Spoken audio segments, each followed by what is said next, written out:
Are you a student or a fresh graduate who's going to be passing out in the next couple of years? Are you in your final years or final semesters of your engineering or MBA or any other education stream? Then this video is for you.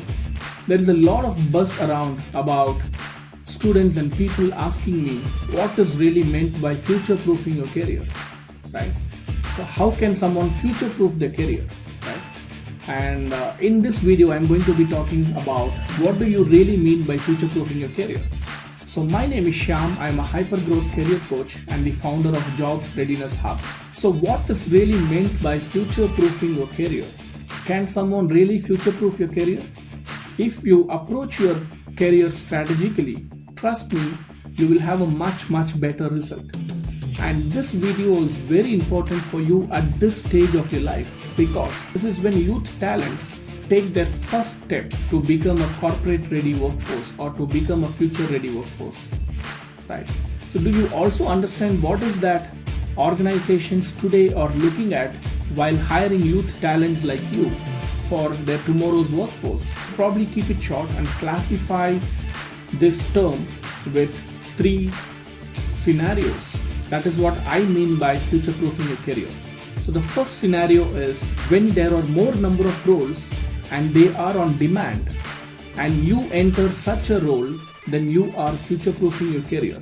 When there are less number of roles and the openings are not that much for a particular skill or a role, job function, then that is not really future-proofing your career.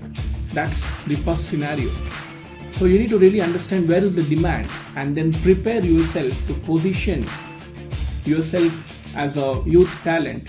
So the second scenario is when there are more number of people with the same skills, it is not future-proofing your career. When there are less or limited number of talented professionals with a specific subject knowledge or a domain knowledge or a skill set, and they are very limited but highly talented, that is when you are really future-proofing your career, right?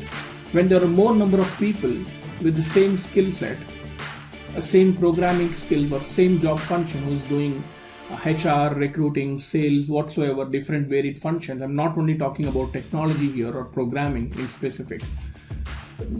That is really not future-proofing your career, right? So when there are limited number of talents available and for that particular skill or role or function, that is when you really future-proof your career. So what is the third scenario? The third scenario is more of your jobs or roles getting redundant. So whichever roles that might be replaced by automation or robots are considered as redundant roles. That is not really future-proofing. For example, when I was a graduating student, I used to book tickets. There were agents back then, there were counters, reservation counters. But then now, if you look at it, we all do it online. So what I'm trying to say is those roles are gone, but those people have upskilled or reskilled themselves to become a future ready workforce, right? So whenever automation happens, that's just one classic example in my course curriculum, which talks about attaining your career niche clarity. I cover this in complete detail. Yes, you can really future-proof your career if you have your career niche clarity. So I've been helping a lot of students and early career professionals in my community to attain job readiness and to future-proof their career with the trending skills to thrive in the future of work. So check out my community